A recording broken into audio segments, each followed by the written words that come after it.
বিশাল দেখতে পাচ্ছেন মানববন্ধন করছে ছাত্রছাত্রীরা, তাদের পড়ালেখার ব্যাঘাত হচ্ছে, এই কারণে তারা মানববন্ধন করছে।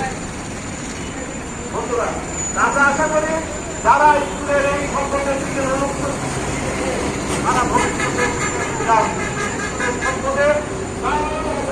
কর্ণাহাট মেট্রো সার্ভিস এলাকায়, কর্ণাহাট আবু বকর মার্কেটের সামনে সামনে প্রেস ওকে মানববন্ধন হচ্ছে। এখানে আপনারা দেখতে পাচ্ছেন, সংবাদ সম্মেলনে প্রকাশ করা হবে। সবাইকে অভিনন্দন জানিয়ে